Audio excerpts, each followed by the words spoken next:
খুব এটা গুৰুত্বপূৰ্ণ দায়িত্ব, কাৰণ আমি ইয়াৰ আগত দেখা জয়ন্ত মল্ল বৰুৱা, পবিত্ৰ মাকী ডাঙৰীয়াও এই ধৰণৰ দায়িত্বত আছিলে। আৰু মুখ্যমন্ত্ৰী ডাঙৰীয়াই যি ধৰণে অসমখনৰ কাৰণে কাম কৰে আৰু নিৰন্তৰ ৰাতিপুৱা গধূলিলৈকে অসম ৰাইজক চিন্তা কৰি থাকে, খুব চৰকাৰী কামত ব্যস্ত হৈ থাকে, ৰিভিউ মিটিঙৰ পৰা হয় চৰকাৰী মিটিঙত থাকে, তেখেতৰ জনপ্ৰিয়তা দিল্লীৰ লগত পাইছে, গোটেই ভাৰতবৰ্ষত তেখেত চিনি পায়, তেখেতে বিভিন্ন ৰাজ্যত যাব লগা হয়। সেই সময়খিনি দেখা পোৱা যায় মুখ্যমন্ত্ৰী ডাঙৰীয়াৰ কিছু পাৰ্টিৰ লগত ৰিলেশ্যন, পলিটিকেল কাৰ্যসূচী থাকি যায়, বা ক'ৰবাত তেখেতক মাতে যাব নোৱাৰে, খুব মানুহ লগ কৰিব আহে তেখেতক, যিহেতু চৰকাৰী বিষয়া থাকে লগত PS, OSD, চৰকাৰী বিষয়াসকলৰ চিন্তাধাৰাবিলাক অলপ বেলেগ ধৰণৰ থাকে, চৰকাৰীভাৱে কথাবিলাক ভাবে। ৰাইজৰ কিছু সমস্যা কেতিয়াবা এনেকুৱা ভাৱ হয় যে অলপ চাগে এড্ৰেছত থাকি যায়। সেই ধৰণৰ সেই কাম কাজবিলাক চোৱাত কৃষ্ণ কোমল তাঁতী ডাঙৰীয়া, ৰঙাপাৰা বিধায়ক আৰু নাহৰকটীয়া বিধায়ক হিচাপে মোক সেইটো দিয়া হৈছে। আমি আগন্তুক সময়ত এইসকল লোক যিসকল তেখেতক লগ পাবলৈ অসুবিধা হয় বা কাগজ এখন দিব অসুবিধা, CM ৰিলিফ ফাণ্ড কেতিয়াবা এনেকুৱা বহুত মানুহ আমি পাওঁ ৰাস্তাত, সমাজত, সেই মানুহবিলাকে মুখ্যমন্ত্ৰী ডাঙৰীয়াক আগ্ৰহ কৰি মিডিয়াও যাব লগা, আপোনালোকে সহায় কৰে।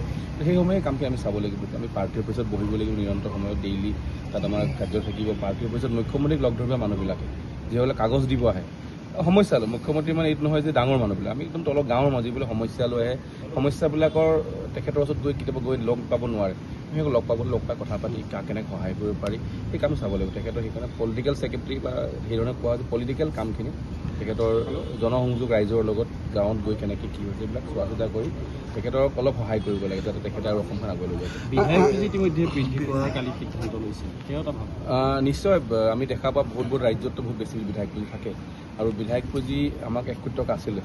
নিশ্চয় সেই কামৰো আমি সেই পুঁজিৰো কাম কৰা হয়।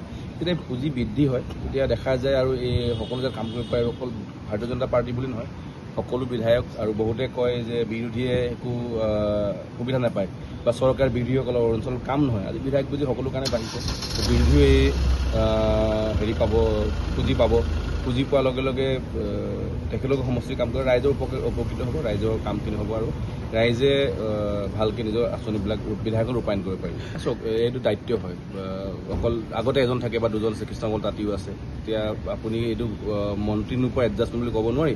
দায়িত্ব হয়, দলত যি ধৰণৰ দায়িত্ব থাকে, আৰু খুব গুৰুত্বপূৰ্ণ দায়িত্ব, কাৰণ মুখ্যমন্ত্ৰী ডাঙৰীয়াৰ লগত থকা, তেখেতৰ লগত অভিজ্ঞতা হোৱা, কামখিনি শিকা, আৰু তেখেতৰ কাম চোৱা মানে খুব ডাঙৰ এটা গধুৰ দায়িত্ব। মই ভাবোঁ এতিয়া অসমখনৰ কাম কাজবিলাক চাবলগীয়া হ'ব। এতিয়া তেখেতৰ ৰাইজে মই যি ধৰণে কথাখিনি ক'লোঁ, মই ভাবোঁ এই দায়িত্বটো খুব গধুৰ দায়িত্ব। মন্ত্ৰী হোৱা নোহোৱা তেখেতৰ নিজৰ অধিকাৰ, 102জন বিধায়ক, মন্ত্ৰী 19জন, সম্ভৱো নহয় সকলো পোৱাটো। তেখেত নিজৰ ভালকৈ অসমখন চলাই গৈ তেখেত নিজে পৰিকল্পনা কৰিছে, আমাৰ তেখেতক আমি কিমান সহায় কৰিব পাৰোঁ, আৰু সমষ্টিৰ দায়িত্বৰ লগতে যেতিয়া আমি এতিয়া গোটেই অসমখনৰ ৰাইজক কাম কৰিব পাৰিম, মই ভাবোঁ এই দায়িত্বক আমি আগত ধুনীয়াকৈ পালন কৰিম। আপুনি বিচৰা বাতৰি পাব কেৱল নিউজ 18 এপত। নিউজ 18 এপ ডাউনলোড কৰিবলৈ স্কেন কৰক এই QR কোড। গুগল প্লে ষ্টৰতো পাব এই নিউজ 18 এপ।